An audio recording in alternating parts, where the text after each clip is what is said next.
유명희 산업통상자원부 통상교섭본부장이 세계무역기구 사무총장 선거에서 최종 라운드에 진출했다고 블룸버그 통신이 소식통을 인용해 7일 보도했습니다. 세계무역기구 사무국은 이 같은 내용을 8일 오전 열리는 세계무역기구의 비공식 대사급 회의에서 공식 발표할 예정입니다.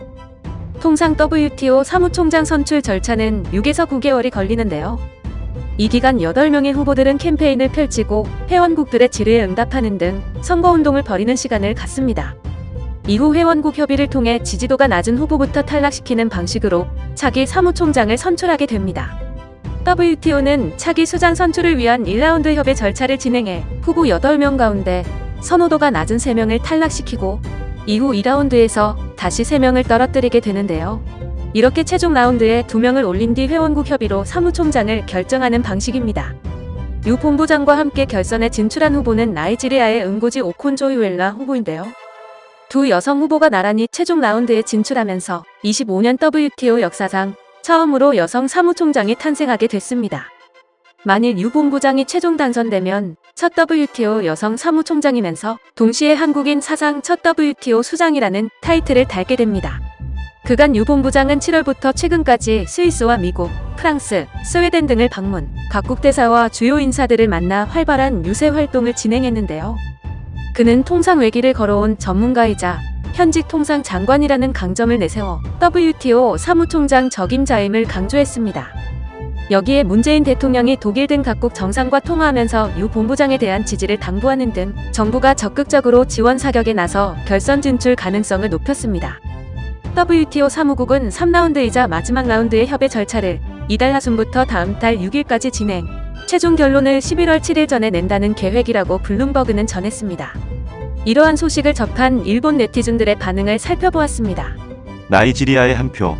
한국인이 사무총장이 되면 일본은 WHO를 탈퇴해야 한다고 생각합니다. 나라끼리의 약속도 지키지 못하는 한국인이 왜 세계 최고가 되려고 하십니까? 자국에 힘이 없으니 자기 나라가 유리하게 끌고 갈 수 있도록 입후보하는 걸까요? 선진국 출신의 후보가 없는 상황에서는 나이지리아 후보가 힘내주었으면 한다. 한국의 로비는 성공할 것인가? 만장일치니까 일본이 찬성해야 해요. 그래서 한국이 될 리 없어요. 결과가 뻔한데도 한국은 무슨 소란을 떨고 있는지 모르겠어요.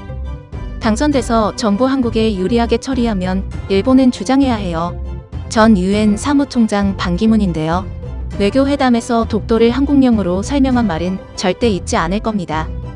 1대1 대결까지는 돈으로 살 수 있습니다. 최종 결정은 균형이나 능력을 바탕으로 진정한 적임자를 뽑아 주셨으면 합니다. 한국 대표를 뽑으면 자금원인 미일 탈퇴 가능성이 높다는 점도 고려하세요. 한국의 외교력은 솔직하게 대단합니다. 설령 너무 끈질겨서 담당자가 끈기를 잃은 것이라 해도 그것은 외교적 승리나 다름없습니다. 일본이 자존심과 스마트함을 신경 쓰는 수준으로는 외교가 평생 한국을 이길 수 없습니다. 이것으로 한국의 국장이 탄생하여 일본의 수출 관리가 부당해지면 일본인의 한국에 대한 시각이 바뀌어 혐한이 더욱 진행됩니다. 그렇게 생각하면 의외로 나쁘지 않은 것 같은 생각이 듭니다. 점점 혐한이 심해질 것이 기대됩니다. 일본 때문에 낙선했다고 호들갑 떨게 눈에 보여요. 이 뉴스 이상하네요. EU 회원국들이 한국을 지지한다고는 말 안 했어요. 중앙일보 기자가 희망사항을 쓰고 있을 뿐이다. 얼마나 썼을까? 그게 아니면 뜻기인 접대일까나. 등의 반응을 보였습니다.